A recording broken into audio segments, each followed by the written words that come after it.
Ah, les deux démons, ils. La partie Non, d'avant. ça c'est la partie encore Ah, avant. la partie. Ouais, ouais. On a déjà fini les deux démons. On a quitté ça, on est parti dans l'autre direction. Là, vous aviez commencé la partie au niveau de la plaine où tu avais nagé dans la flotte et vous étiez arrivé justement. Vous avez traversé toute une forêt où ça avait été très pesant. Il y avait eu. La terre était complètement brûlée, tout ça, et vous êtes arrivé dans ce Ah putain! paysage. Ok, ok, ok, c'est bon. Oui, ah oui, oui, oui. Oh putain, ça m'a mis du temps. Donc, on a rencontré Ikiave. Vous me dites quand vous êtes prête, hein. Prêt et prête, éventuellement aussi. Donc, on avait rencontré Ikiave parce qu'on avait besoin de lui rendre, du coup, un artefact. Je crois que c'était la fleur. La fleur, on voulait lui rendre la fleur pour Alrinac. Et donc, il nous a dit non, la flemme, tu donneras ça au corbeau. On a dit ok. Donc, on a continué notre aventure. Donc, on est parti vers une plaine qui était brûlée, le sol totalement brûlé. On a commencé à chercher un peu partout, on a remarqué qu'il y avait une multitude de cadavres. On a trouvé une clé dans un des cadavres et on a trouvé une porte.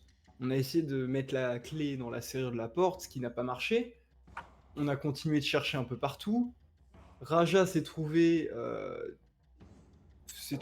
tombé dans des sables mouvants. Donc, il fallait le sortir de là. Donc, qu'a fait Gunnar? Gunnar a tendu un des os très long, parce que c'était pas que des os d'humains, il y avait des os de beaucoup d'espèces. On savait pas trop quelles espèces, mais on pouvait remarquer qu'il y avait beaucoup d'espèces différentes. Donc il a pris un grand fémur, on va dire, et il l'a tendu à Raja pour qu'il sorte de ses sables mouvants, sachant que le fémur s'est désintégré. Donc on a essayé de trouver une solution. A creuser un trou dans le sol à Raja, pardon, pour le sortir de là. Donc c'est ce qu'on a fait. Et on a remarqué que du coup, tout le trou qu'avait creusé A s'était rebouché avec les sables mouvants. Bon, ok. Du coup, on s'est dit, mais attendez, pourquoi on ne peut pas faire un trou pour rentrer dans l'espèce de grotte là où il y avait la porte bloquée? Bon, on l'a fait, on a eu des problèmes, on a manqué d'air parce que le trou s'est rebouché. Et on est arrivé dans une pièce où il y avait donc une espèce de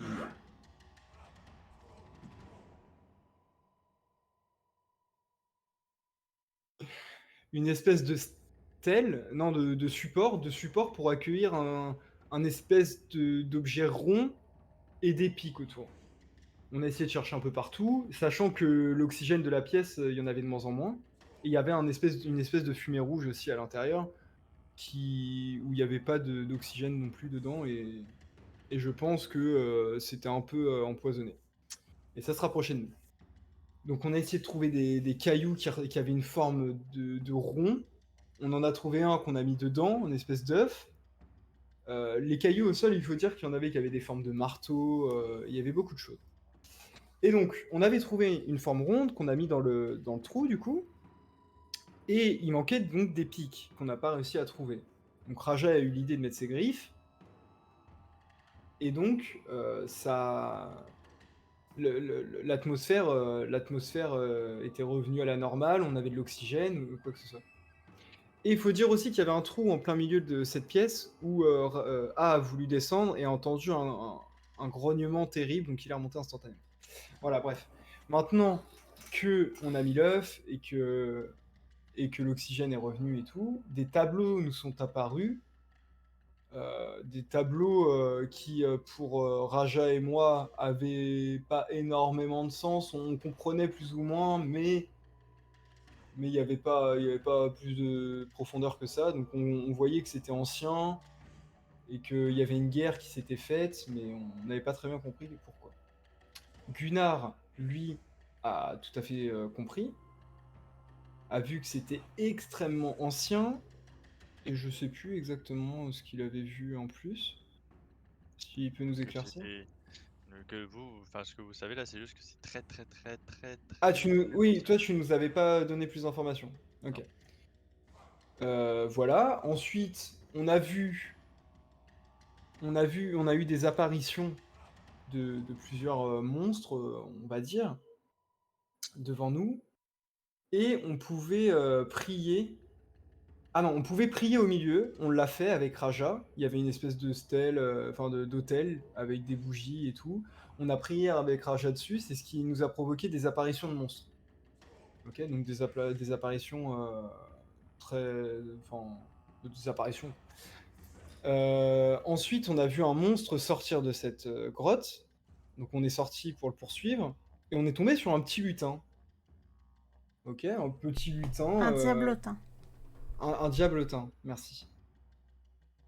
Un diablotin. Et qu'est-ce qu'il nous avait dit, ce diablotin? On lui avait demandé s'il avait vu le petit monstre, le monstre qu'on a suivi. Il ne l'avait pas vu. Je crois que Raja lui avait demandé s'il avait des informations sur une prophétie. Et il nous a dit que il pouvait nous en révéler une partie. Seulement, ça serait contre service futur. Voilà. Et on s'est arrêté là, je crois. Il te manque un truc. Tu t'en souviens pas? Non. Ce pourquoi vous êtes positionné à la base comme ça.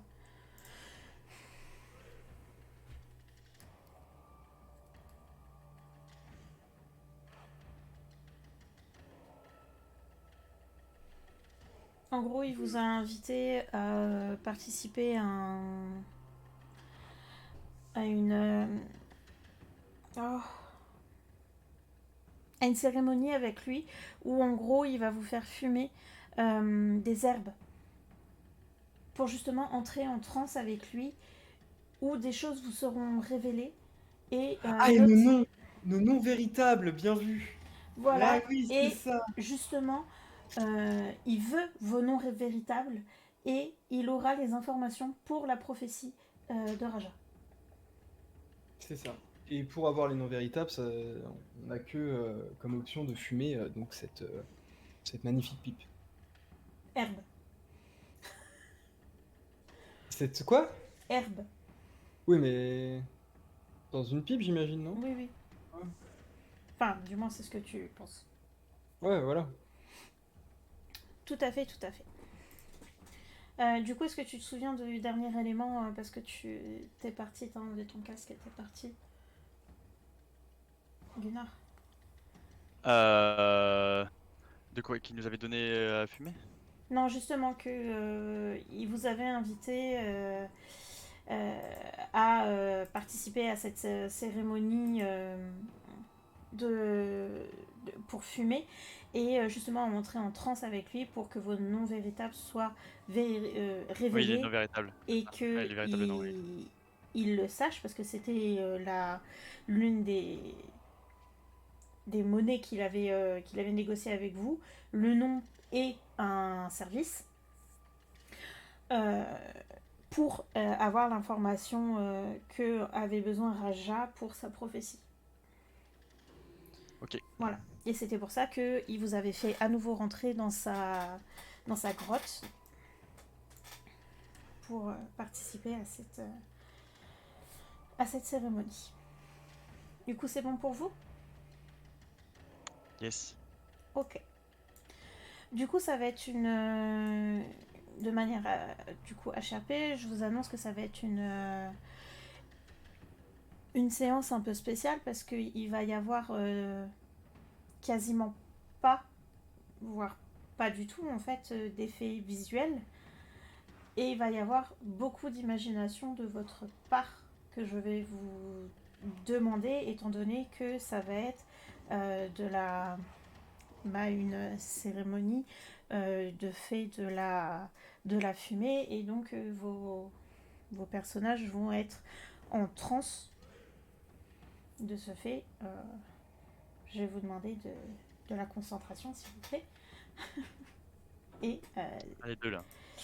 voilà, on se met en RP et on essaye de rester concentré. Donc, vous êtes arrivé, vous êtes placé, et vous voyez Monsieur le Diablotin, parce qu'il ne vous a toujours pas révélé son nom, en train de s'affairer à préparer l'herbe. Raja, tu lui avais proposé de fumer dans ta pipe à herbe parce que tu avais justement ton propre outil, et il t'avait dit on verra bien. Donc il est en train de s'affairer, et vous le voyez en train de revenir tranquillement, et vous voyez que dans ses mains il a un outil quelque peu étrange. Vous voyez qu'il est en train de le bourrer justement, et en regardant d'un peu plus près, en fait, vous apercevez qu'en fait c'est un crâne. Original. Dans ce crâne, il y a les yeux, le nez, qui sont bouchés par des pierres précieuses. Du moins, c'est ce dont vous pensez de loin. Et quand il vous le tend pour apercevoir, en fait, vous vous rendez compte que c'est davantage des morceaux de peau qui, avec de la lumière de la fumée de l'intérieur et des petites flammes, sont en train de refléter, et c'était ce qui donnait cette lumière rougeâtre que vous voyez de loin. Et au sommet du crâne, il y a donc un trou, et que c'est par là qu'il faut aspirer.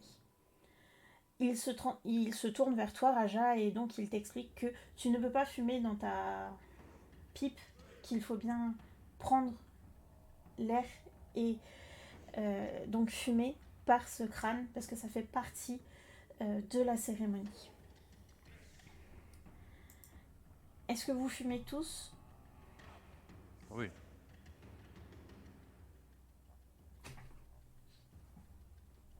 Ah, est-ce que tu fumes du coup dans ce crâne ? Oui, D'accord. je suis le premier à fumer.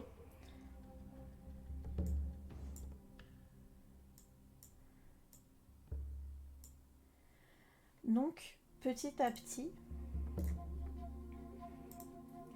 vous commencez à vous sentir envahi par des effets un peu euphoriques dans un premier temps, puis peu à peu, vous sentez de plus en plus calme, vous sentez un peu bizarre,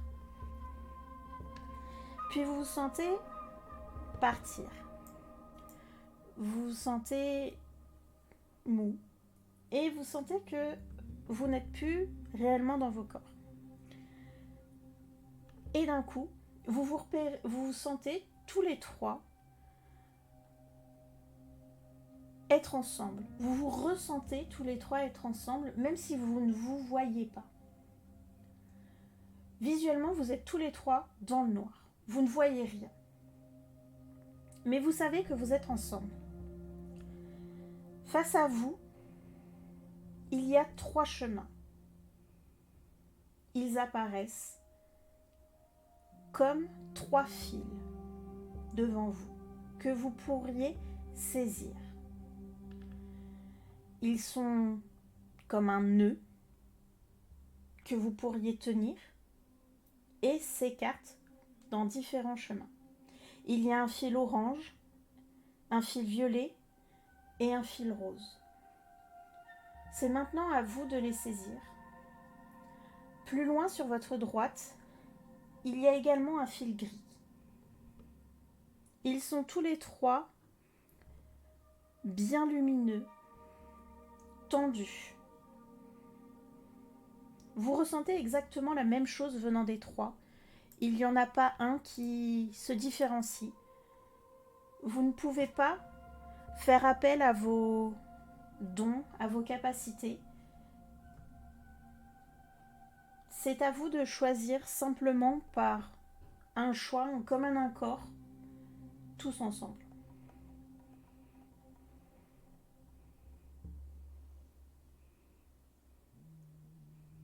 Messieurs, Oui, quel fil? choisissez, je prendrai ce qui C'est reste. clairement le orange. Pourquoi ça, Raja? Bah, orange, tigre. Non, ça me parle. Rapprochement un peu trop hâtif. Et Moi toi, Luna? moi, je sens bien le rose. Le rose. Hmm. Bah, faisons violet du coup. Attendez, parce qu'il y a un gris aussi. Non, le gris, non, pas lui. J'irai bien vers le gris, moi. Toi, tu penses le gris? Oui. Bah, du coup, le violet alors. Et pourquoi le gris? Ça m'attire, je sais pas. Je pourrais pas te dire, j'ai envie. Après, c'est bizarre qu'il soit à part. C'est justement ça qui m'intrigue, je vais y aller. Vous ne pouvez faire le chemin qu'ensemble, vous ne pouvez pas aller séparément. Ah!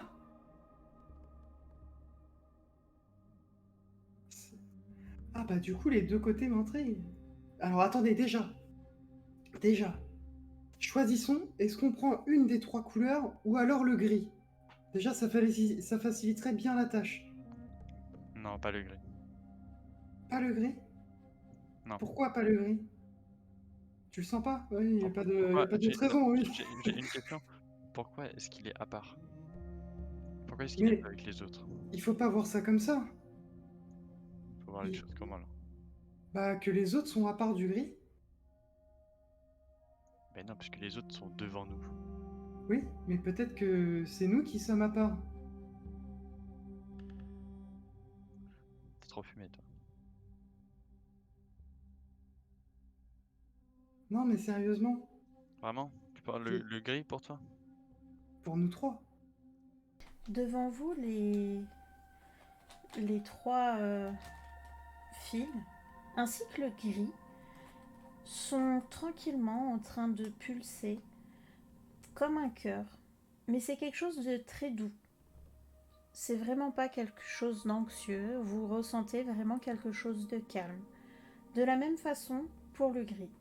Il n'y a vraiment pas quelque chose de différent.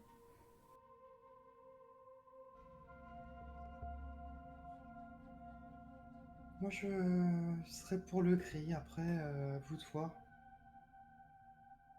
Je me dis, il y en a un qui est à part, on est un peu tous les trois ensemble. C'est peut-être un signe. Je sais pas, parce que tu vois, les trois fils peut-être nous correspondent à nous.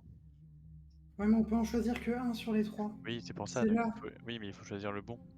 Enfin, le Bah, bon. c'est pour ça que... Je pense pas choisir le bon, je pense que c'est choisir quelqu'un de nous trois en fait. Tu vois, je pense que chaque fil il correspond à une personne. Pourquoi Et que choisir l'un d'entre nous alors si on peut choisir le gris? Sauf que le gris, c'est la neutralité. Ça se trouve, on va rien choisir et on n'aura rien. Ça reste à voir. Maintenant, si tu veux le gris, je te suis. Après, de toute façon, tout ce qu'on dit, c'est que théorique, hein. Ah bah oui, on n'a aucune info. Je sais pas, je suis tenté par le gris. Après, si vous voulez faire une autre couleur, pourquoi pas, hein. Mais bon, c'est vrai que le gris, j'aimerais bien, quoi. Après, c'est pas indispensable non plus, mais je me dis, tu vois, s'il est tout seul, et que si ça se tient ce que t'as dit, Gunnar, on doit choisir. On doit choisir un d'entre nous trois. Donc je pense que autant ne pas choisir l'un d'entre nous. Et choisir le gris. Y aller tous ensemble. Raja, t'en penses quoi? Bah, à choisir, moi, c'est le orange. Je trouve qu'il me correspond. Maintenant, si on part du principe que si on choisit une couleur, c'est qu'on se choisit un de nous trois, peut-être qu'en choisissant le gris, on choisit l'unité. Et donc le travail collectif est Voilà. demandé jusque-là. Je voyais ça comme ça. Mais, le gris, ça fait aussi une neutralité. Ça veut dire que, admettons, on avait trois choix, et ben on n'en choisit aucun des trois. J'ai deux interprétations à vous donner comme ça, du coup. À vous de voir ce que vous voulez faire. Ouais, t'as raison, moi je vois ça comme tu disais au début, l'unité. Je vois ça plus comme ça en fait. C'est bien dit. Pour le gris? Ouais. Après, réfléchissez-y, hein, discutez aussi. Non, non, mais ouais, vu comme On a ça pourrait pas être trop pas de temps, mal. faudrait pas qu'ils s'impatientent non plus. Mais Ouais. votons gris. Allez, va Si pour ça le gris vous va, alors. gris. Va pour le gris. Si tu sens une intention sur le gris, on vote gris, on te suit. Ça me va, vous m'avez convaincu, va pour le gris. Je vous fais confiance.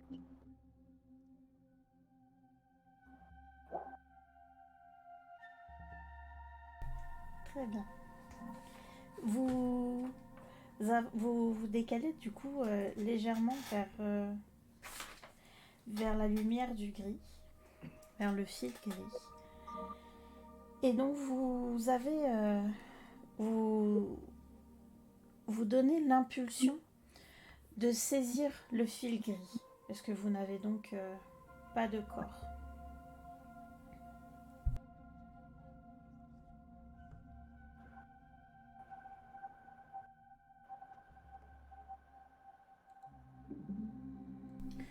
Raja, si tu peux couper ton micro, s'il te plaît. Merci. Donc vous donnez l'impulsion comme pour saisir le fil gris, ce qui vous emmène comme dans un rayon, comme si vous étiez aspiré dans un tube vers une grande salle, et vous vous trouvez devant le diablotin. Vous êtes tous les trois devant lui, mais il y a Raja et seulement lui qui a son corps véritable.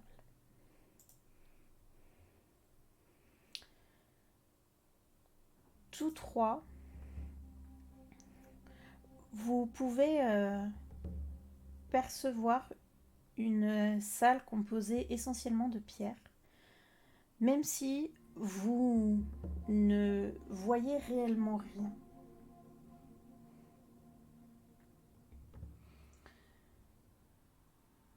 Et donc, Raja, tu vas te retrouver face à ce diablotin et tu vas avoir cette sensation d'être dans ton corps, même si tu ne vas pas sentir toutes tes sensations correctement. Pour être précise, tu ne vas pas sentir tes dons, tu ne vas pas sentir ton chakra. Tu vas te ressentir comme quand tu étais enfant, tu vas te sentir seulement humain.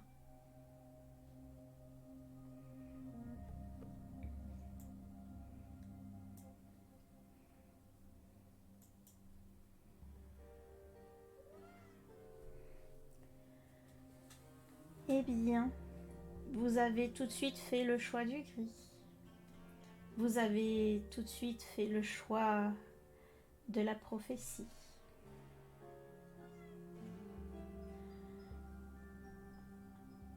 Raja, te voilà donc devant moi. Il te faut donc subir ton épreuve. Telle est la clé. C'est pour ça que tu es venu devant moi et que tu as besoin de moi. Il y a devant toi un tube. C'est un tube ancien.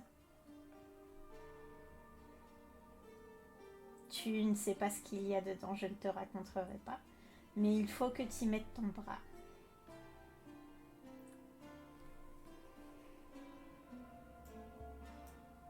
Donc là, il faut que je mette mon bras dans un tube ancien, sans savoir ce qu'il y a dedans. Tout à fait. Si c'est pour la prophétie, alors Et je mets le bras directement, sans trop poser de questions.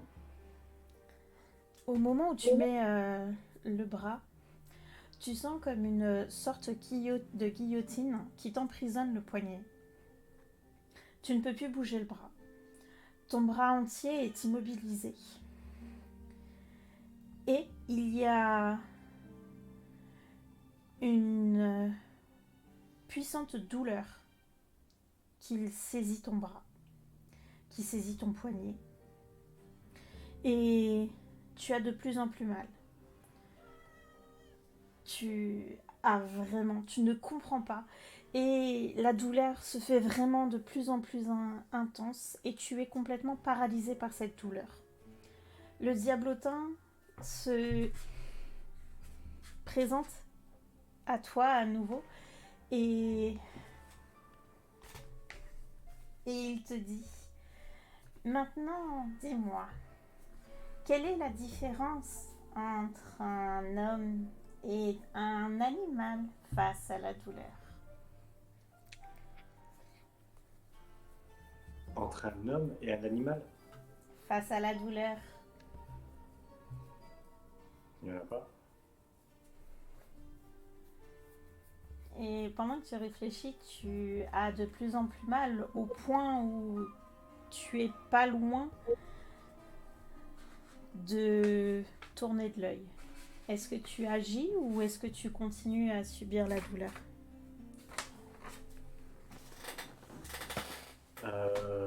C'est pour la prophétie, donc je vais jusqu'au bout de ma quête, malheureusement. Ok.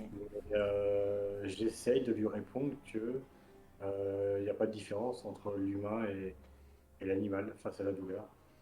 Eh bien si, un animal va se ronger la patte, alors qu'un homme, par orgueil, va endurer la douleur. J'ai plus une vision scientifique de tout ça, pas une vision survie. Moi, je pensais Si. j'ai repensé juste au système nerveux, le message nerveux entre la douleur, la zone, le cerveau. Je n'avais pas pensé à ma survie. Non, là, pour le coup, je vous faisais confiance, quoi. Alors, le système nerveux, à cette époque, t'en as aucune notion. Ouais, non, mais ouais. Ah, mais pour le coup, j'ai vraiment juste pensé à ça. Clairement, j'ai pas pensé à cet aspect de survie. Eh bien si. Sache que si tu bouges, tu meurs. Et la douleur se fait de plus en plus intense et tu as réellement l'impression que ta main est en train de brûler, est en train de cramer et que tu es pas loin de perdre ta main. Est-ce que tu fais quelque chose ou tu continues? Bah, je sais pas quoi faire là. Si je fais quelque chose, bah, faut pas que je bouge. Si je continue à quoi? Tu continues à subir la douleur ou est-ce que tu essayes de faire quelque chose pour retirer ta main, pour arrêter la douleur Tu m'as dit que je me sentais comme un humain. Donc tout le côté animal et chaman en moi, bah, je l'ai plus. Après, je me sens comme un humain, ça veut pas dire que je le suis. J'ai encore ce côté en moi, mais est-ce que je vais être capable de le refaire sortir? Peut-être que c'est comme ça que tu veux le voir. Maintenant, Le problème, c'est pas comment elle veut que te voir, c'est toi comment vois la chose. moi je le vois comme ça, je le vois comme, je me sens comme un humain, mais je suis un Okutu. Donc je suis un animal et je suis le chaman. Je suis pas juste un humain, quoi.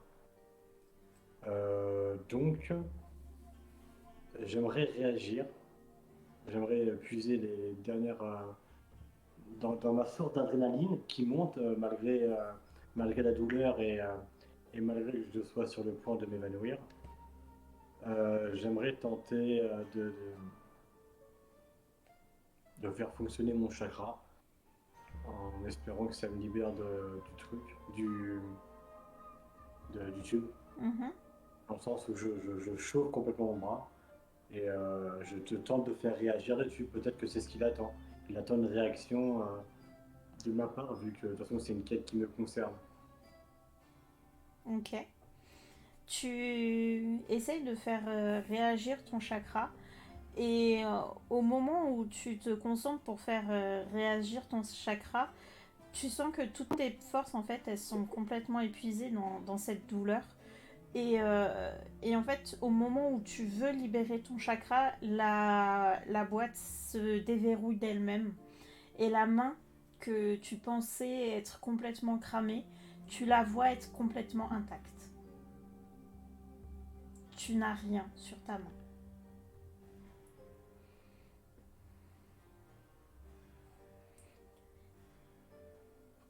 Le diablotin te regarde et te dit: tu as passé ton épreuve. Tu es maintenant plus fort et tu es digne d'avancer et de trouver le cœur. Et avec plaisir. Hein.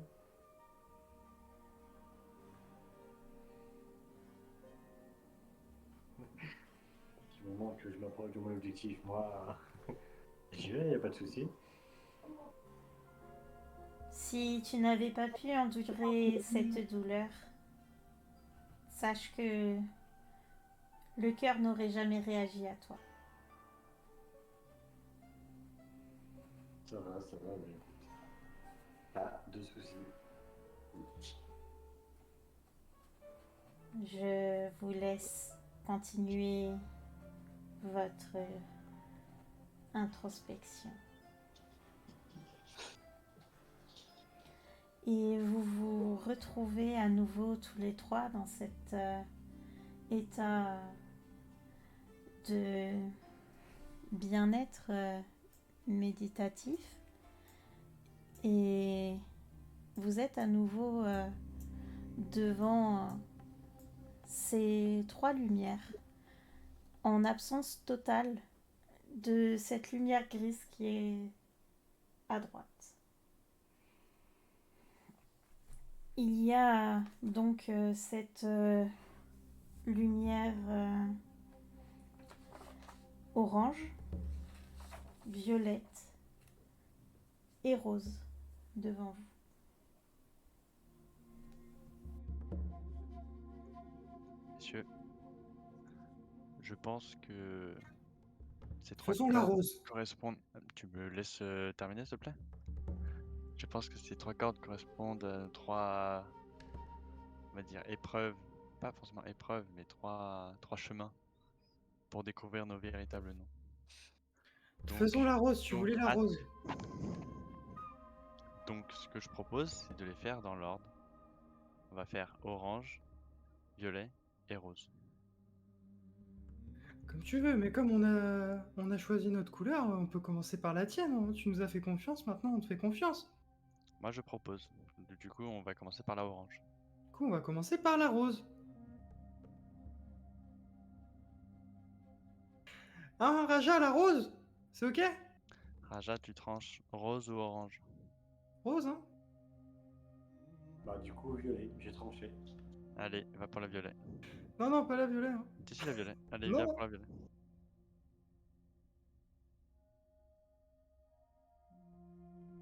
La violette.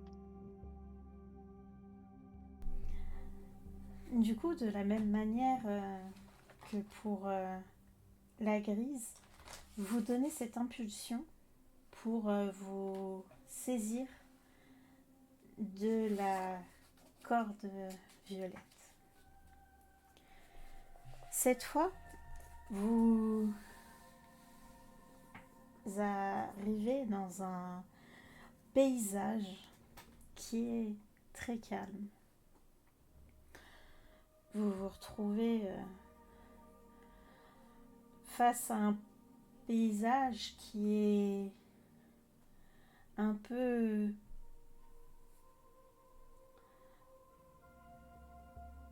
rempli d'eau, de ce que vous entendez. Vous entendez les bruits des arbres, mais ça reste noir à vos yeux. Et d'un coup, face à vous, de par vos pieds et qui grandit, vous pouvez voir se dérouler un énorme crocodile. Mais quand je vous dis un crocodile, un énorme crocodile, c'est que réellement, il doit faire à peu près 6 ou 7 fois votre taille. Il doit faire la taille d'une montagne. Et alors que vous aviez l'impression d'être encore sous cette forme d'esprit, vous vous retrouvez à tomber lourdement sur vos pieds et d'un coup, vous voyez que cet énorme crocodile vous voit et vous grogne dessus et vous attaque.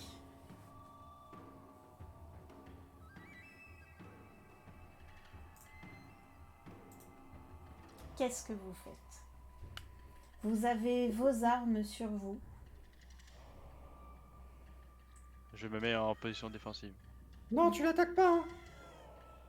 Je me mets en position défensive. Tu l'attaques pas. Il attaque, j'attaque. Non, personne n'attaque. Sinon, ben, je vous attaque. Mais pendant que tu baisses, moi je l'attaque. Non, Ah, je te le dis. non, non, non. Je vais pas me faire bouffer s'il près de ma quête. Il est pas méchant. Bah, Je le connais pas, c'est tout. Comme un méchant. Personne l'attaque. On n'est pas obligé de l'attaquer, il nous a juste grogné dessus. Bah, Ne va vous par battez où? pas. Oui, bah, vous vous mettez en position d'attaque, non? De défense. Oui, position défensive. Attaquez pas, hein, si je vais lui parler, hein. Vas-y, vas-y. Va lui parler, va lui parler.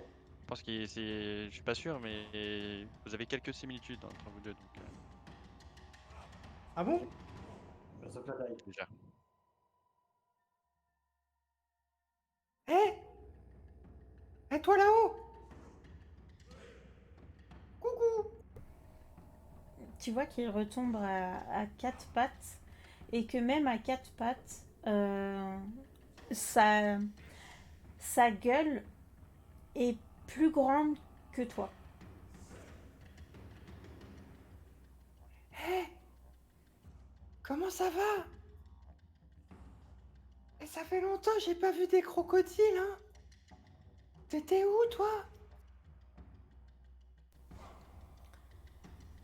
Il te claque la mâchoire j'allais dire à la gueule, mais au visage, mais clairement c'est comme si il allait essayer de te bouffer et juste en un saut tu arrives à l'échapper. Mais pourquoi tu fais ça? Oh! C'est pas parce que je suis plus petit que toi que tu dois m'attaquer, hein?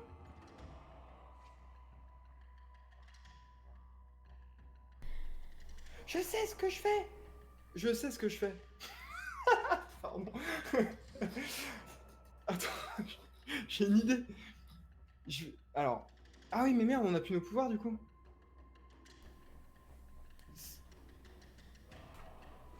Ok, bah alors, écoute, ce que je vais essayer de faire, c'est très simple. Je vais essayer de creuser un trou dans le sol. Essayer de creuser un trou dans le sol suffisamment rapidement et suffisamment grand pour essayer de lui enterrer une de ses pattes, quoi. Pour l'empêcher de pouvoir bouger, quoi.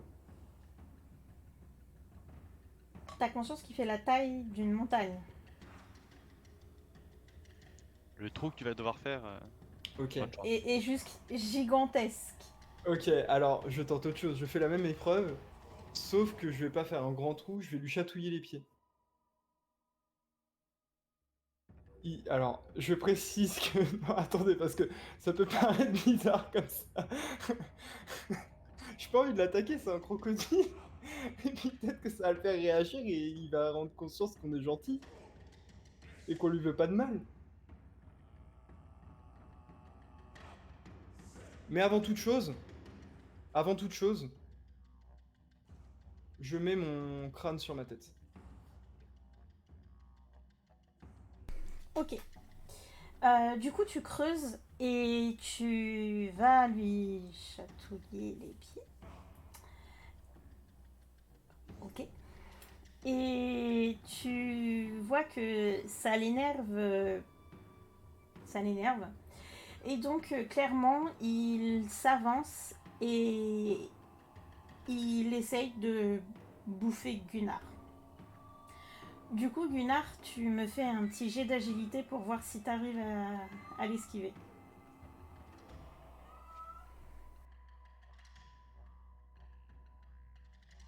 C'est la dextérité.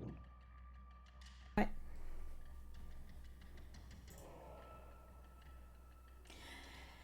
Du coup, Gunnar, tu te jettes sur le côté, mais tu n'y arrives pas réellement. Du coup, il te chope le pied et il est en train de t'avoir dans la gueule et en fait, tu pends dans sa gueule en fait. Raja, est-ce que tu veux faire quelque chose? Tu vois Gunnar en train de pendre dans la gueule du croco. Tente de l'éblouir. Tu tentes de l'éblouir? Ouais. Ok, comment tu veux faire ça? De la même façon que j'ai ébloui tous les connards qui voulaient nous buter sur la montagne, c'est avec mes mains. Je peux créer avec le chakra, enfin, c'est écrit dans l'histoire, Mhm. quoi. Je peux créer une grosse lumière qui éblouit, tout bêtement. Mhm. Mais étant donné qu'il est relativement grand, comment tu fais pour atteindre son œil?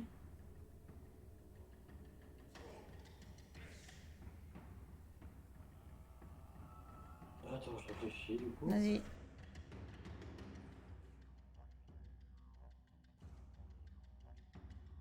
On a qu'à demander à Igor. Qui? Ton oiseau. Osgore.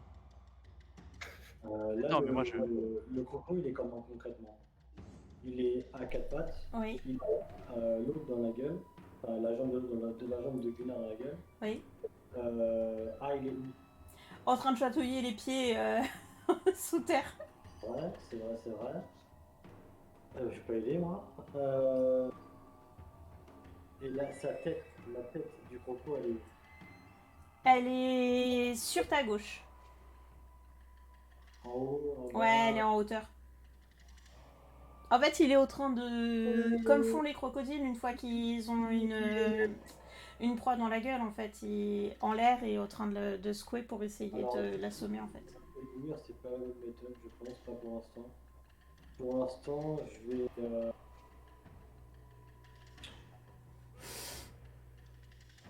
Tu m'as dit, il fait combien de mètres? La taille d'une montagne. Ah oui, je peux même pas lui couper la queue, quoi. Ben, je me change en ma forme semi-tigre. Mhm.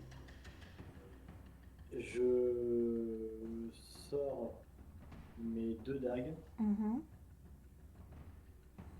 Je bondis sur sa tête Mhm. en espérant lui crever à l'œil. Ok. Tu sautes très haut, tu n'y arrives pas vraiment, tu n'arrives pas à atteindre directement sa tête, donc du coup tu dois escalader un peu sa tête pour y arriver. Et, euh, et du coup tu vas atteindre son œil au prochain tour, mais du coup tu es en train Ok. d'escalader sa tête. Ah,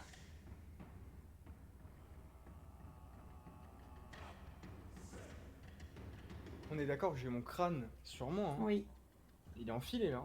oui, oui, il est enfilé. Ok. Bah écoute, je ressors à la surface et voyant mes deux compagnons dans la panade. Oui. Enfin, il y en a surtout, hein.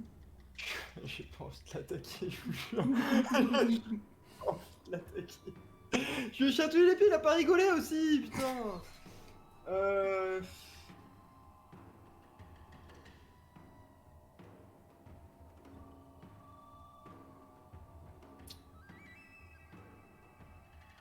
J'ai envie quand même de retenter une dernière fois de communiquer avec lui, hein.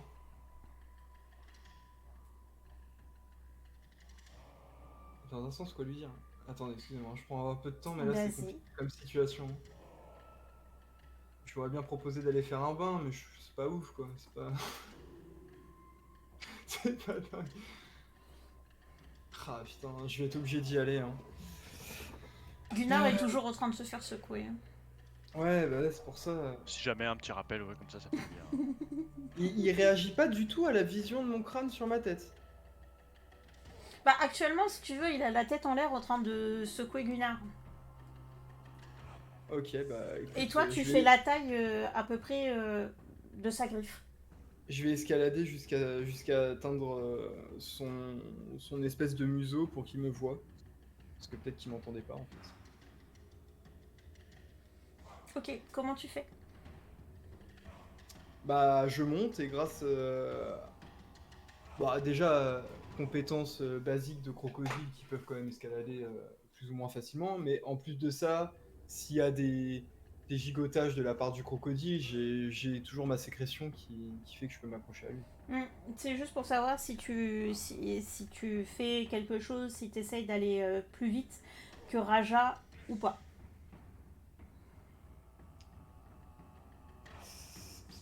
Bah non, là je peux pas là.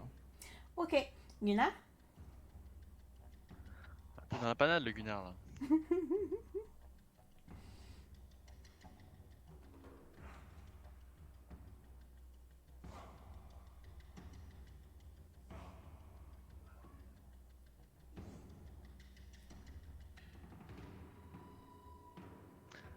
Et en vrai, je pense que je peux rien, enfin, je vais rien faire vu dans laquelle c'est la situation où je suis. Je Ok. peux rien faire, je peux pas attraper mon marteau, je peux pas lancer mes haches parce que comme il me fait gigoter de tous les sens, non. Enfin, Ok. je peux pas me concentrer parce que je me fais balancer dans tous les sens, c'est pas possible, j'arrive pas. Il y a un truc que tu peux faire, c'est vomir. On va éviter ça. Ok. Du Je coup, vomis qu'à cause de l'alcool, moi. ok. Du coup, toi, Raja, tu arrives au niveau de son œil et du coup, tu es à la bonne hauteur. Si tu veux lui crever l'œil, tu peux, mais du coup, tu aperçois A qui est en train d'escalader le croco avec un crâne sur sa tête que tu n'as jamais aperçu et c'est bien la première fois que tu vois A avec un crâne de croco sur sa tête.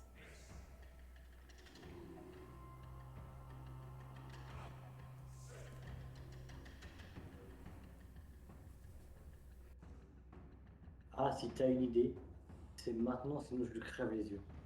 Je suis pas sûr qu'on s'entende, hein. Si vous criez, vous...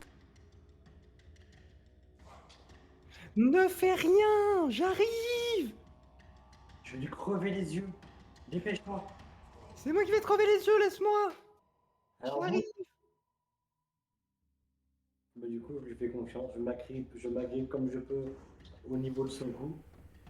Enfin, pas trop loin de ses yeux, mais tu vois, dans le coin, quoi. Et je fais confiance à vu qu'ils sont entre crocos, ouais, je sais pas, on verra. Je fais confiance. Ok. Du coup, toi, A, t'arrives à grimper, tu te mets sur son museau et en fait, t'arrives à attirer l'œil du crocodile. Et en fait, au moment où tu attires l'œil du crocodile, tu te rends compte que au niveau de son œil, en fait, le crocodile est complètement sauvage. Il n'y a pas d'humanité dans l'œil du crocodile. Et surtout, au moment où tu grimpes, vous voyez et vous sentez le crocodile mourir. Vous l'entendez hurler à la mort, se remettre sur ses deux pattes. Gunnar et chacun d'entre vous tomber et vous voyez une épée le transpercer. Et à ses pieds, vous voyez un elfe, celui qui a lancé l'épée. Et vous entendez une voix qui prononce dans vos têtes. Il en est ainsi. Vous êtes à nouveau attiré dans ce tuyau, dans ce passage qui vous emmène d'un paysage à un autre.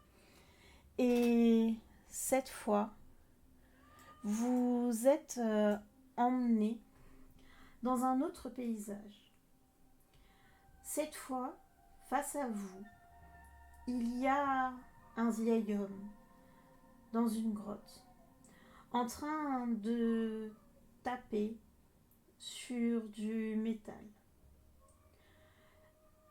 Vous entendez d'abord les coups, vous entendez les coups de ferraille, puis vous entendez le feu, et enfin vous sentez la chaleur.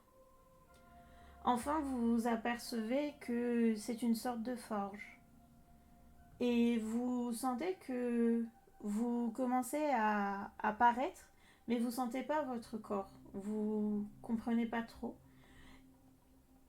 Et vous voyez que l'homme vous aperçoit. D'abord parce que il fait les yeux, il a des yeux écarquillés. Il devient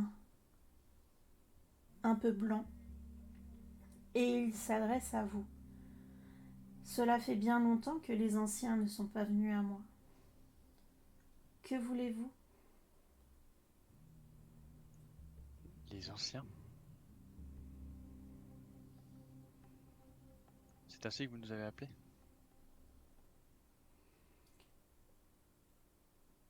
C'est particulièrement toi, A, qu'il regarde. Ah, t'es vieux, toi, avec ta voix de merde?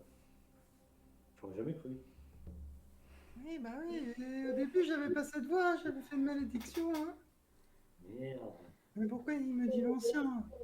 Parce que je suis un peu jeune pour un crocodile quand même, je suis pas si ancien. Comment ça, l'ancien? À qui parlez-vous? Voyons. Que voulez-vous? Bonjour. Bonjour. Excusez-moi, en tant qu'ancien, je voudrais savoir où je me trouve, s'il vous plaît. Mais voyons, vous ne savez pas tout. Vous Si, mais- êtes dans la tribu de la forêt. Vous êtes ici chez vous. Vous êtes notre divinité, ô puissant.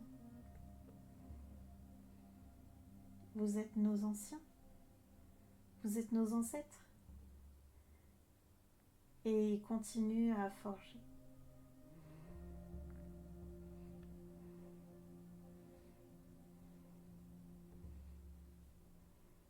Dites-moi.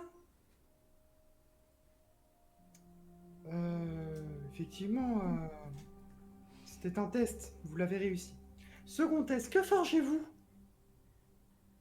Je suis en train de forger une de nos armes sacrées. Très bien.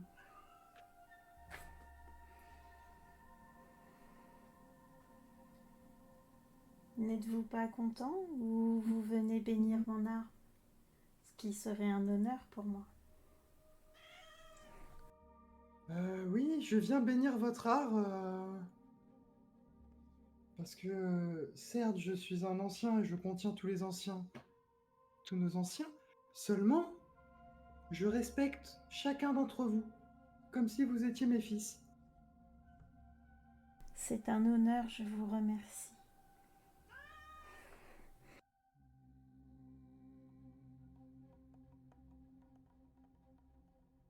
Que puis-je faire pour vous en retour? Si Voulez-vous vous un avez- sacrifice? Non, non, non. quoi un sacrifice? Bah, c'est ainsi que nous vous prions. Un sacrifice de quoi? Bah, d'humain, voyons. Oui, si vous voulez, oui, oui, oui, bien sûr.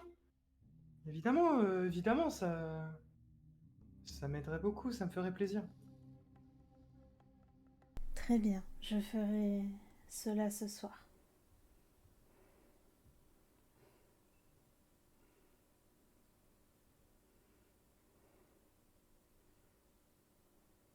Et vos armes, qu'est-ce qu'il en advient après? Elles servent à nous défendre, elles servent à attaquer, elles servent à punir. Ce sont nos forces, ce sont notre art. Mais pourquoi toutes ces questions? Vous le savez, c'est ainsi et cela a toujours été.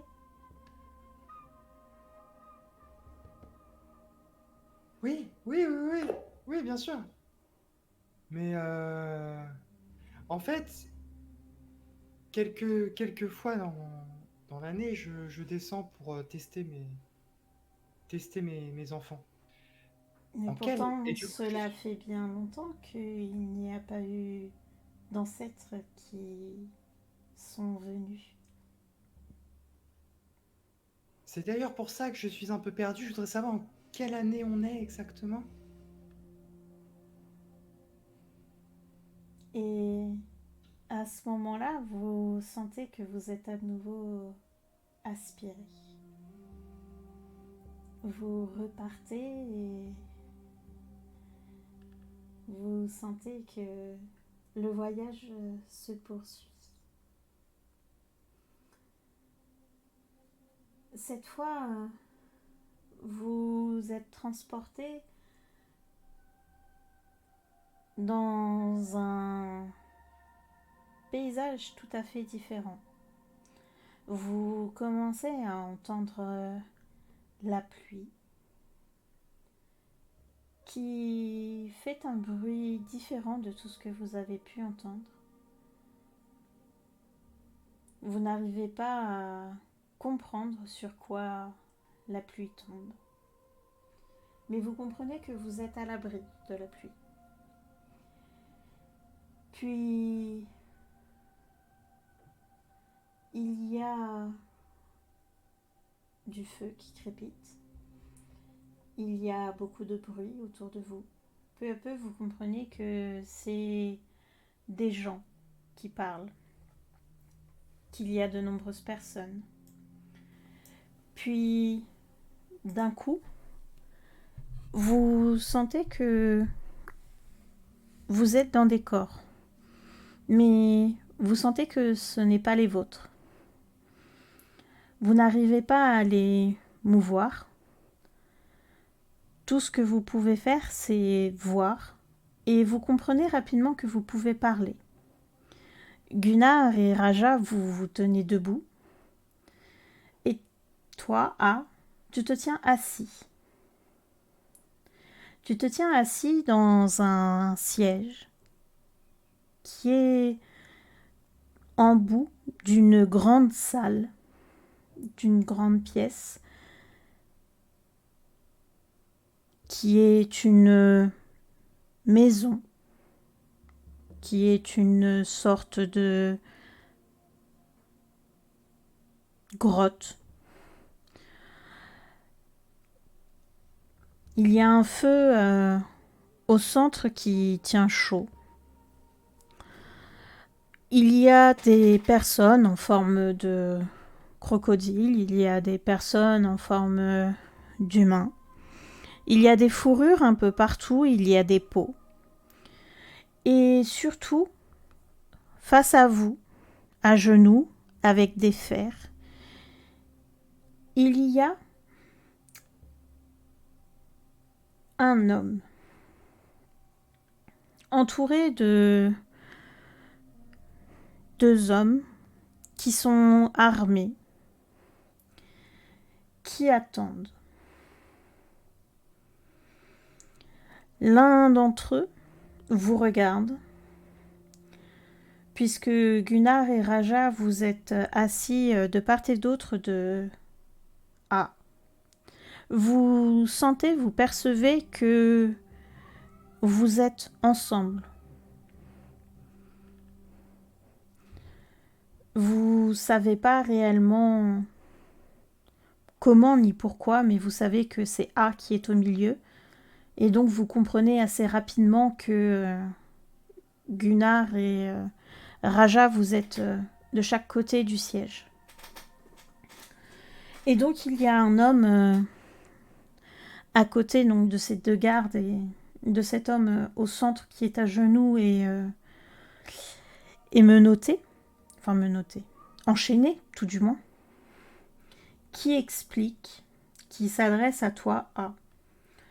Cet homme a été capturé non loin de la tribu. Il avait une arme avec du sang dessus. Chef, que devons-nous faire? Et c'est à toi, A, qu'il s'adresse. Tu comprends que tu es dans un tribunal, que c'est toi le chef de la tribu, et que c'est à toi de rendre le jugement. À qui appartient ce sang?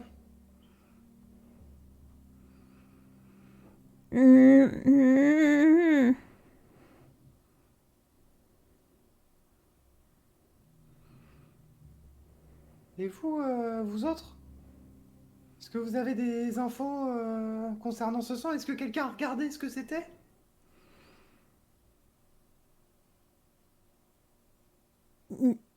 Mais voyons, pourquoi nous regarderions? Il était là, pas loin de la tribu, il avait des armes.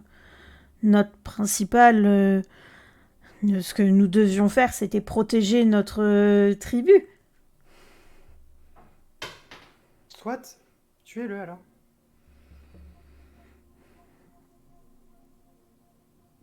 Très bien. Et donc, tu les vois l'emmener sur le côté et donc tu les entends le jeter où tu ne sais pas réellement. Tout ce que tu peux entendre, c'est l'entendre hurler et plus rien. Puis s'avance une vieille femme. L'homme à côté de toi dit « Nous n'avons pas d'informations sur elle. Elle était seulement dans la forêt. Elle nous semblait louche, nous l'avons donc emmenée. »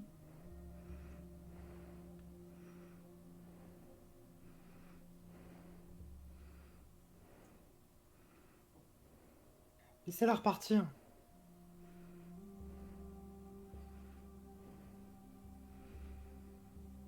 Si on tue tous les humains qu'on croise, il n'y en aura plus beaucoup. Hein. Faut bien en laisser repartir quelques-uns. Laissez-la repartir.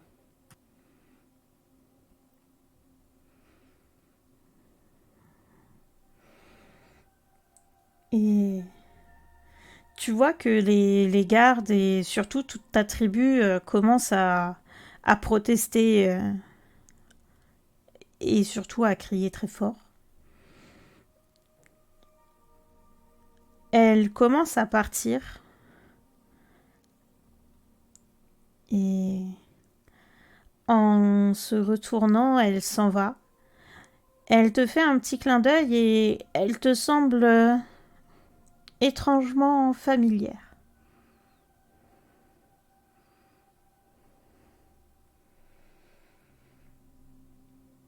Enfin,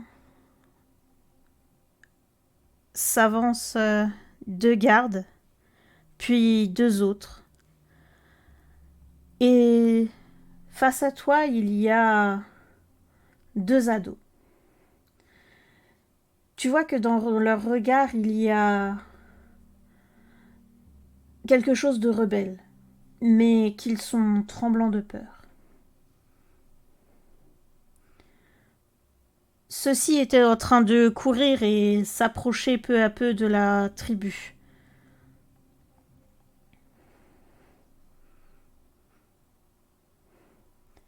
Conseiller, avez-vous quelque chose à dire? Il s'adresse à vous, Raja et Gunnar.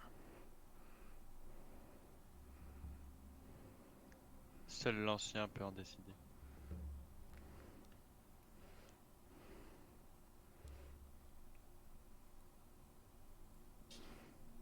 Seul l'ancien possède la sagesse de la réponse. Je lui fais une entière confiance.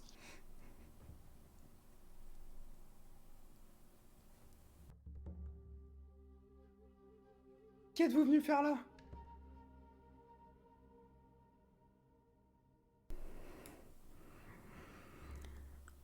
On voulait seulement s'échapper. Et on s'est perdu dans la forêt. S'échapper d'où? S'échapper des monstres. Nous?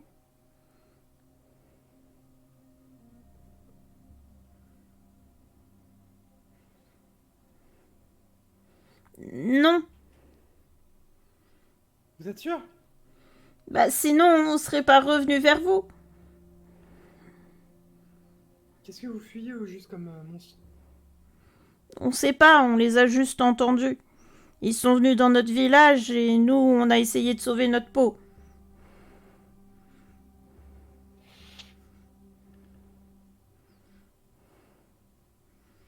Ils ont décimé votre village? On sait pas, on s'est sauvés avant. On n'allait pas rester pour demander s'ils allaient tous nous tuer.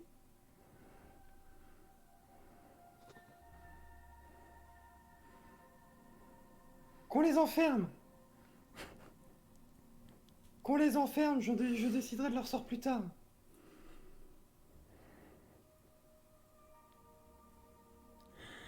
Il y a donc 2 gardes qui viennent les saisir.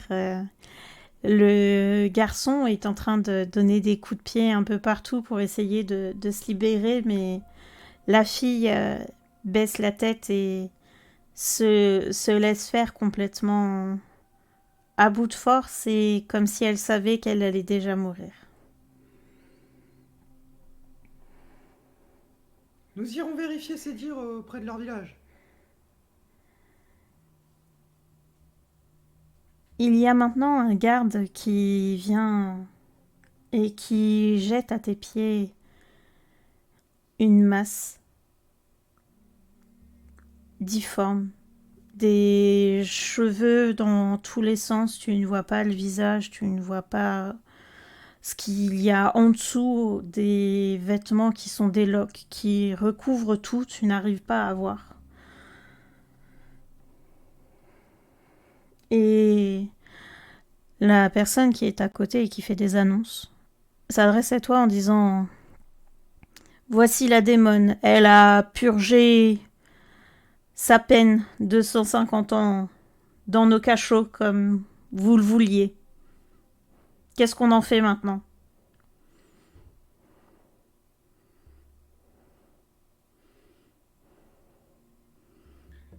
Laissez-moi la regarder.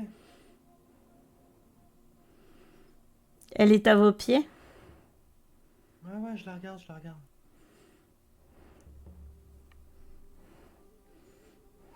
Qu'on la tue!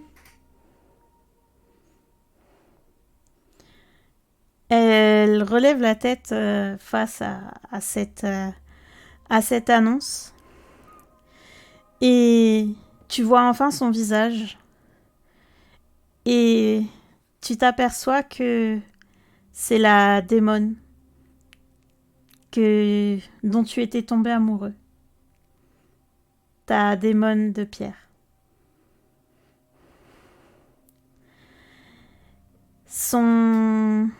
La personne qui était donc à côté de toi et qui faisait les annonces dit: Tritoun de pierre, tu es donc annoncé et tu vas donc à la mort. Il y a un garde derrière qui arrive et lui tranche la gorge.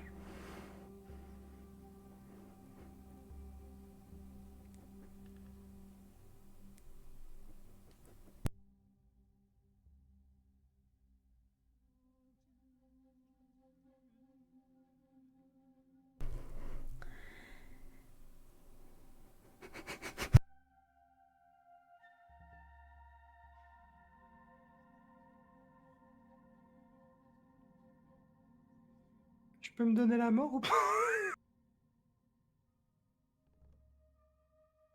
On a dû lui dire la mort ou le chichi quand même, au moins une dernière fois.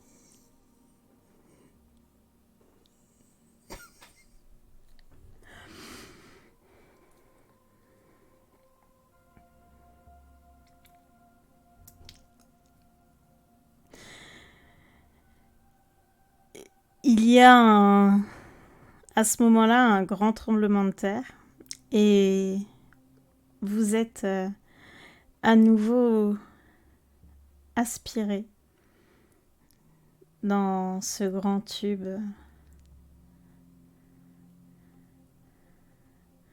de voyage qui vous emmène un peu partout. Un nouveau paysage arrive.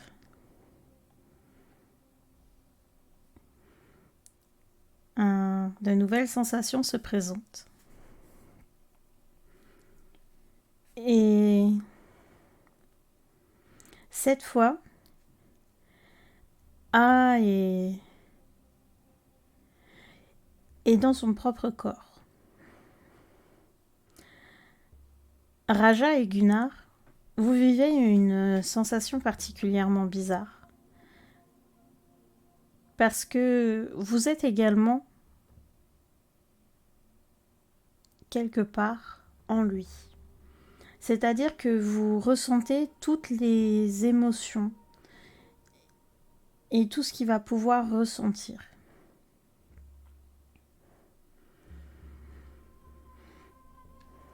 Ah, tu te retrouves enfin.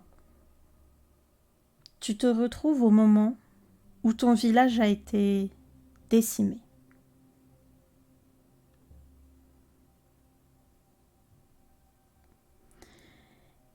Et surtout, tu revois ce moment où l'une des armes de cet elfe a volé au-dessus de toi. Chose que tu as oubliée étant adulte.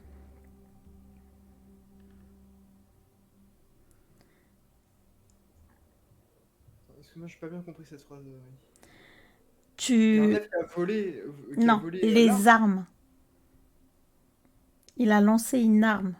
Ah, ok, d'accord. Ok, pardon. Et donc tu revois une arme voler au-dessus de ta tête.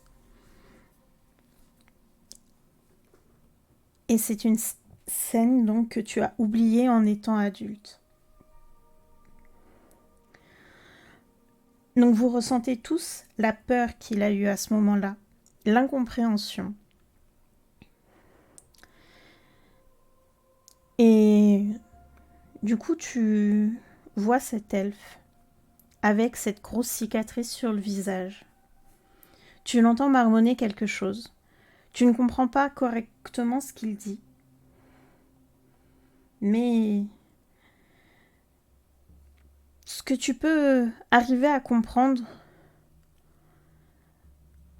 c'est brouillon, mais tu comprends qu'il est à la recherche de quelque chose. Et notamment à propos d'une arme qui pourrait lui donner plus de pouvoir. Toi, tu essayes de sauver ta vie Et tu sais que le lieu le plus protégé, c'est la maison du chef. Tu y pars en courant, en essayant de te protéger le plus possible. Tu entends autour de toi les cris, les déchirements, le sang. Et tu arrives dans cette maison de ton chef et tu te caches là où tu te caches habituellement pour faire peur aux adultes, parce que tu sais que c'est une bonne cachette. Et tu vois toutes les armes de tes ancêtres et tu repères avec surprise, et notamment tes camarades ont également cette surprise de revoir l'arme qui était chez la gardienne de la cruche. C'est exactement la même arme, celle que tu as voulu reprendre. Et tu vois donc cet elfe arriver, regarder toutes les armes et dire à nouveau des phrases que tu ne comprends pas. Et par contre, tu entends une phrase très spécifique que tu vas comprendre qui dit « Ah, celle-là, elle me paye toujours pour faire le sale boulot. » Et il va prendre toutes les armes et il va partir.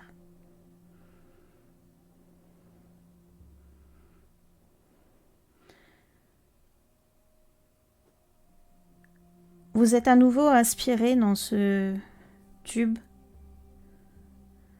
dans ce voyage, et vous arrivez à nouveau dans ce noir, face aux 3 fils. Le violet disparaît peu à peu. Les 2 autres ont la lumière qui faiblit doucement,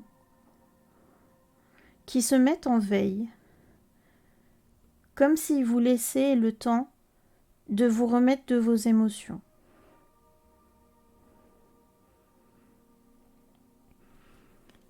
Et tu as le sentiment, tu as une révélation qui vient à toi, et tu sais que ton nom véritable est ton nom véritable est sans vie.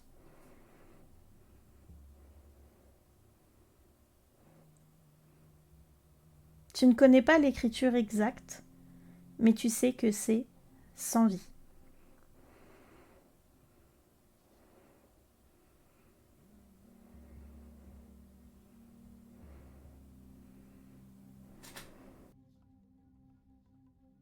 Si vous voulez parler, la parole est à vous.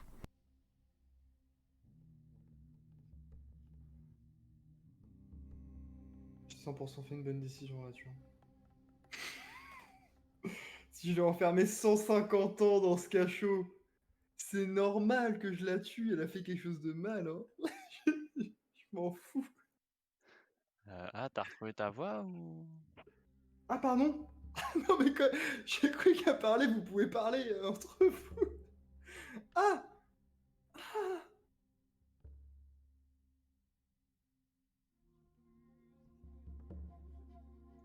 Bon, je pense que tu sais qui tu es maintenant. Un assassin! Pourquoi un assassin? J'ai tué des personnes qui me tenaient à cœur. Tu penses à la démon? Oui, Sache que si elle a été enfermée dans un cachot 250 ans, c'est pas qu'elle a volé une orange, quoi. en attendant, je l'ai tué. Et t'as bien fait, je pense.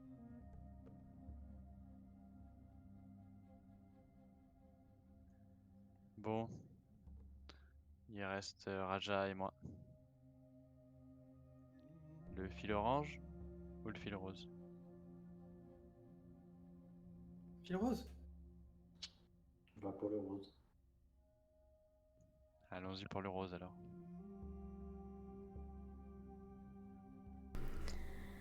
Au moment où vous posez la question, ils reprennent de la couleur et ils repulsent doucement. Et donc vous donnez ce mouvement pour vous saisir donc de ce fil rose. Et vous repartez vers ce voyage.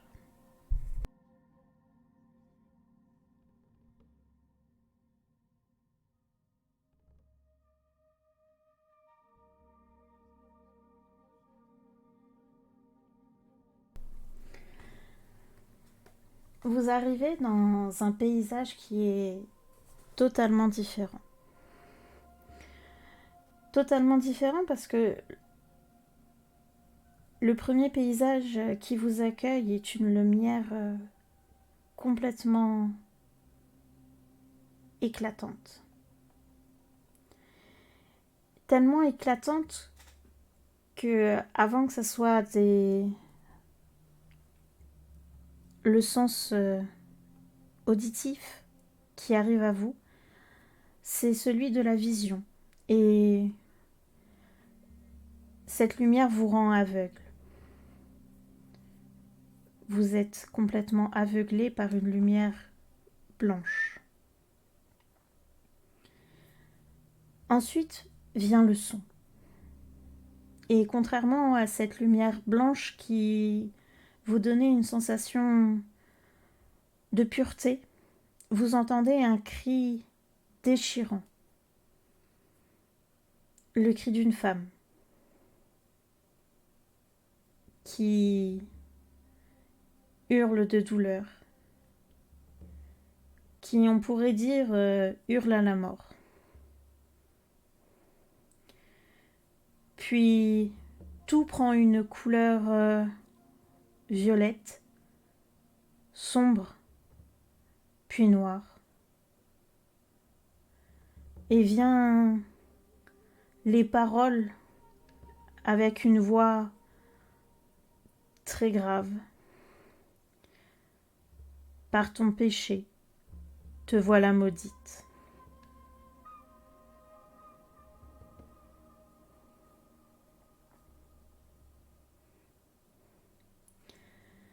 Vous êtes à nouveau aspiré. Vous êtes emmené dans un nouveau paysage. Et cette fois, c'est des sons qui vous viennent aux oreilles. Vous entendez des messes basses. Vous entendez des bruits comme si c'était un linge qu'on trempait dans l'eau. Des bruits de pas, des voix inquiétées. Et vous arrivez dans une petite chambre où il y a toute une famille au chevet d'un enfant qui vous semble fiévreux.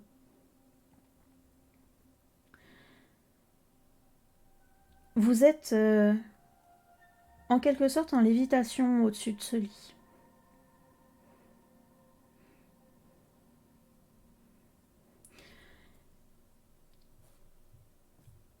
Une mère lève la tête et vous voit.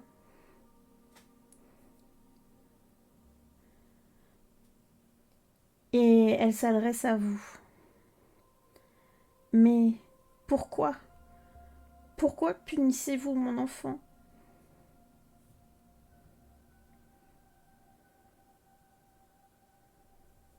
Comment ça, nous l'avons puni?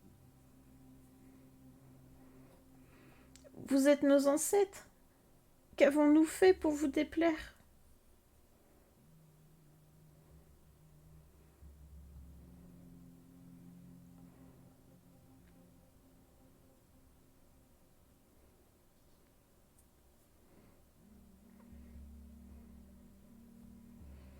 Pourquoi lui?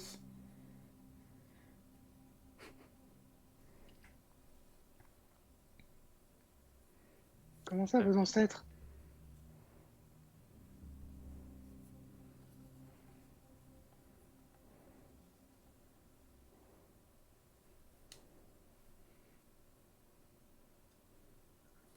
vous savez, des fois, il faut agir au plus vite. Mais pourquoi? Qu'avons-nous fait? Agir au plus vite, mais dans ces cas-là, prenez-moi, prenez pas cet enfant, il est tellement jeune, prenez pas mon fils. Vous méritez tout ce que vous avez vécu.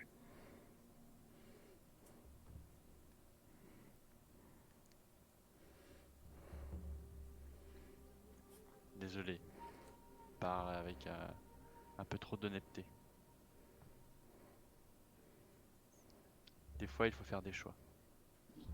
Notre choix a été de choisir votre fils. C'est tout.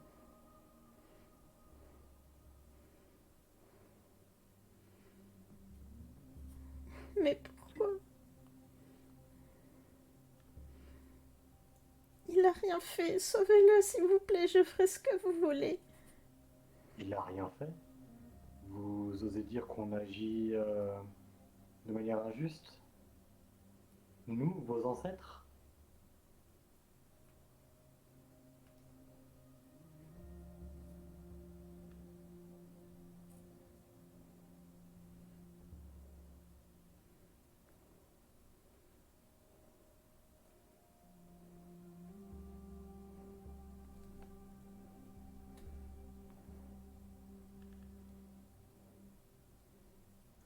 J'ai l'impression qu'elle ne répond qu'à mes questions.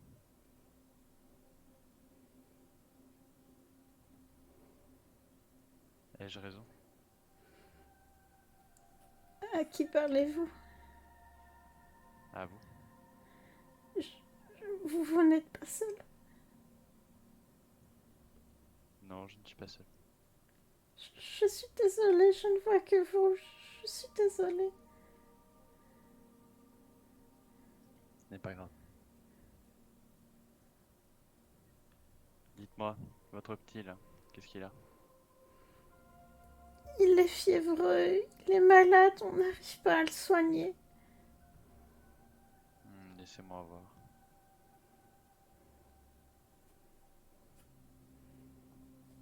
Tu es littéralement au-dessus du lit.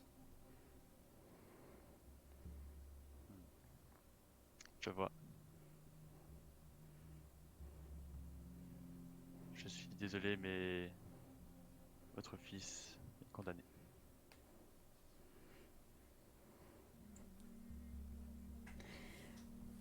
Tu l'entends hurler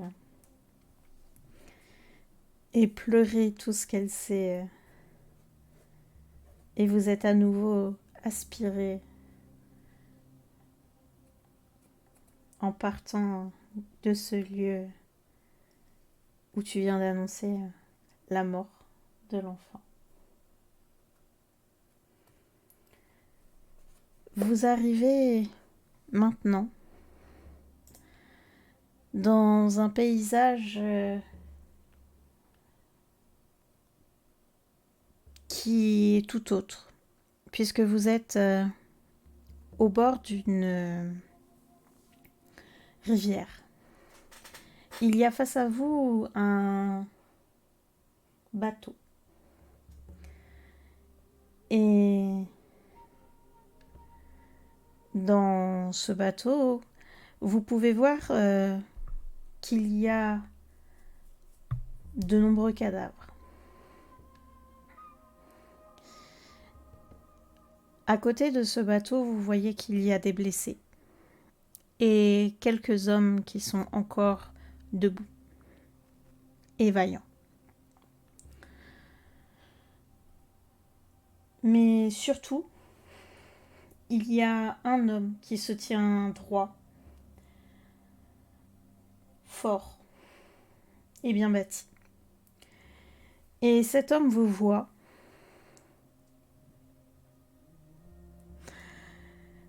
Et à ce moment-là,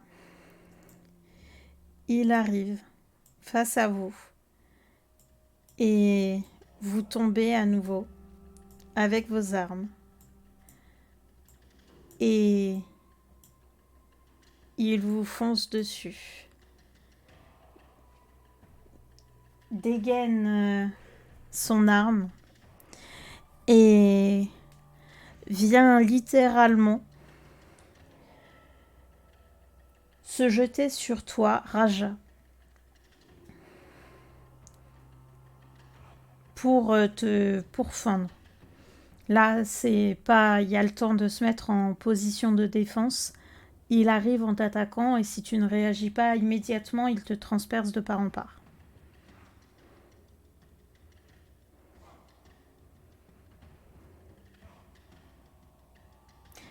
Immédiatement. Instinctivement, je Ouais. vais appeler Chakra. Je pense qu'on ne peut pas faire grand-chose de plus. Je m'éclaire mes demi-feux comme à la... comme quand j'ai découvert que j'étais le fameux tigre géant. D'accord.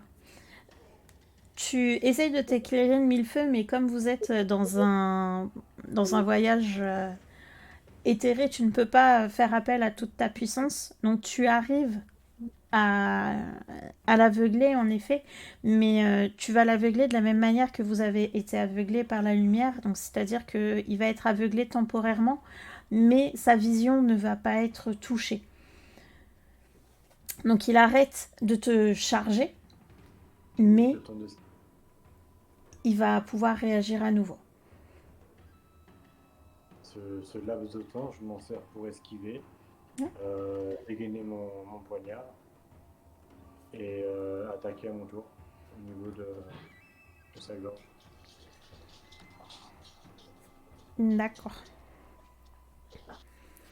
Il va quand même pouvoir bloquer ton attaque, se défendre un minimum, mais il va pas pouvoir totalement rejeter ton attaque. Donc vous êtes en train de faire un peu un combat de force pour savoir qui va toucher l'autre. Gunnar, c'est à toi. Moi, je cours vers lui avec marteau en main pour essayer de le donner un bon gros coup dans les jambes. Ok. Du coup, tu vas arriver, il n'y a pas de souci. Et tu vas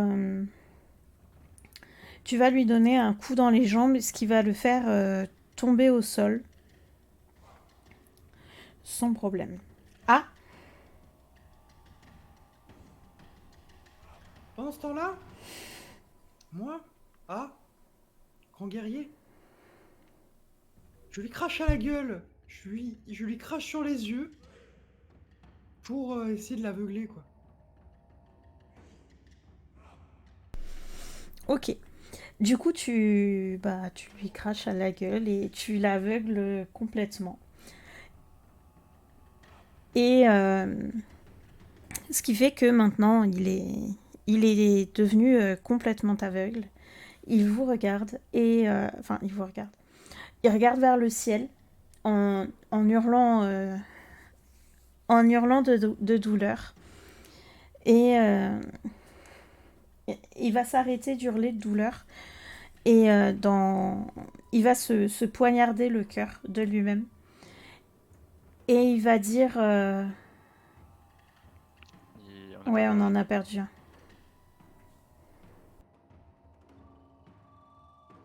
Ouais, c'est compliqué.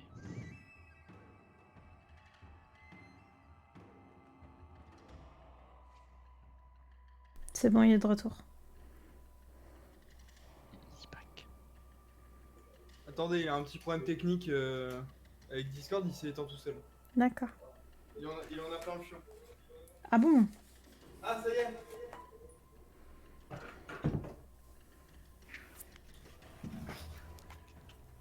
Ok.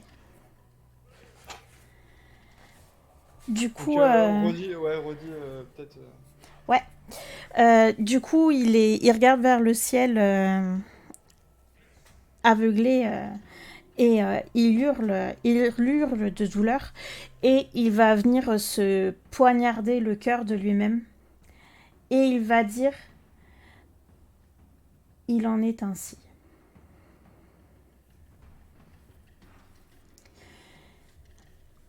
Vous allez à nouveau être aspiré dans ce voyage et continuer d'avancer. Et vous allez arriver dans un paysage fait de pierre.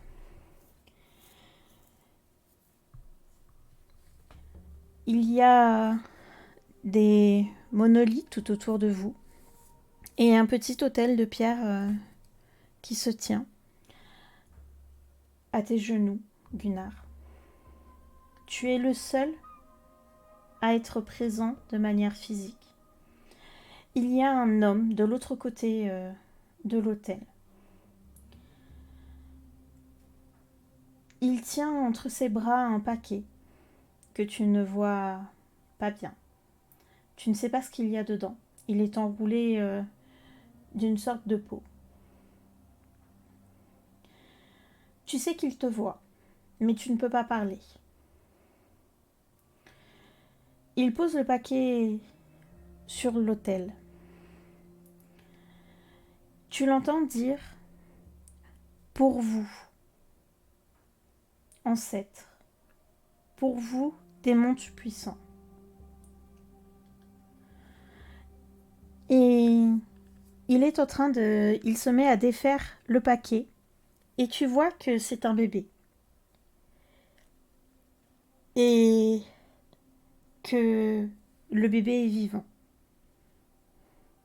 Il est en train de babiller. Tu le vois en train de prendre un poignard.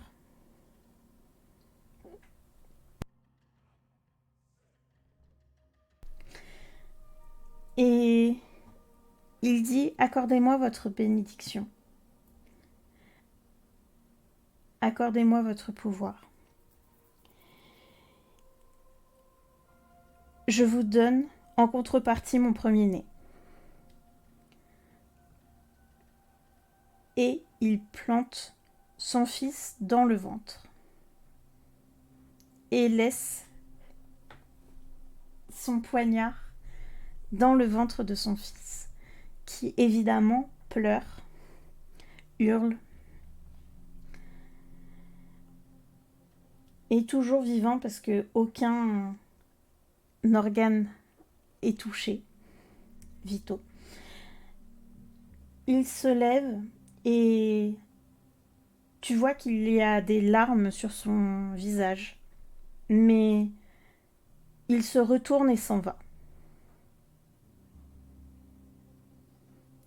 Et tu es là, et face à toi, il y a ce bébé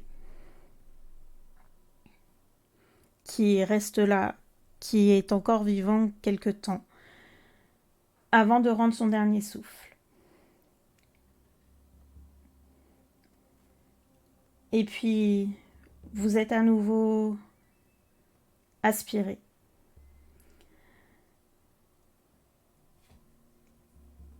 Et cette fois, vous apparaissez. Vous êtes sur une terre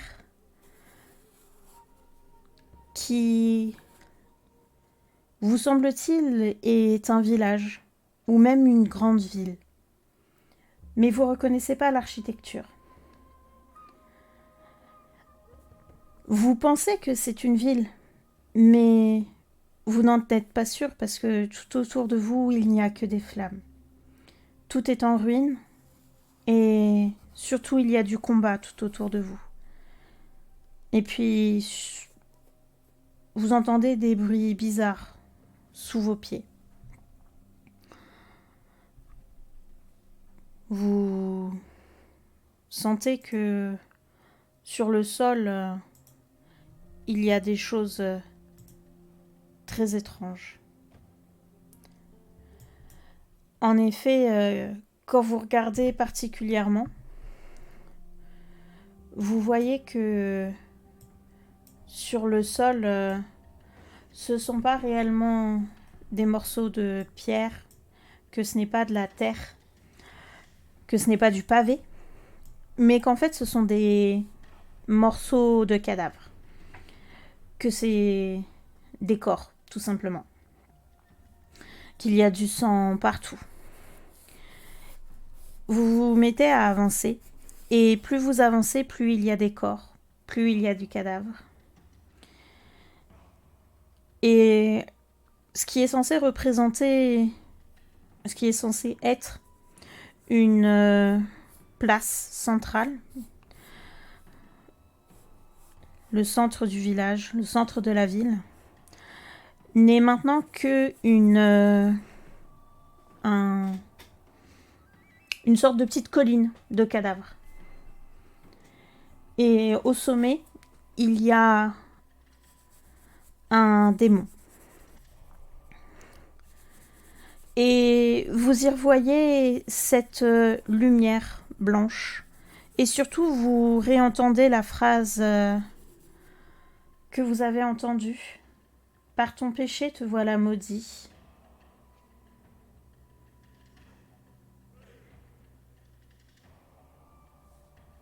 Et dès que tu te souviendras, tu perdras la mémoire.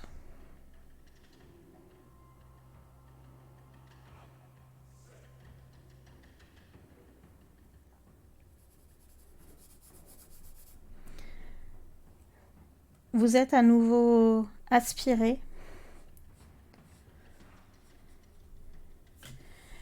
Et face à vous, il y a à nouveau ce petit diablotin qui est présent dans un paysage noir qui vous entoure, qui vous dit que, calmement, votre voyage est presque fini. Tenez bon. Il est important que vous le finissiez, sinon vous pourriez ne pas vous en relever. Et puis, ça serait dommage pour moi quand même que vous ne puissiez me rendre ce service. Certes. Vous vous retrouvez à nouveau dans ce paysage noir avec ce dernier fil qui est orange, qui se met en veille. Et Gunnar, tu sais que maintenant, ton véritable nom est celui qui sait.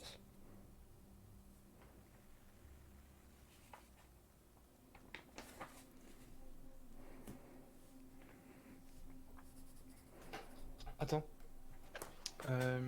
Si c'est la phase d'Anto, il va venir ici parce qu'il comprend rien depuis tout à l'heure. Il est dans la sauce. C'est une fin de partie. Ok, pardon, excuse-moi. The one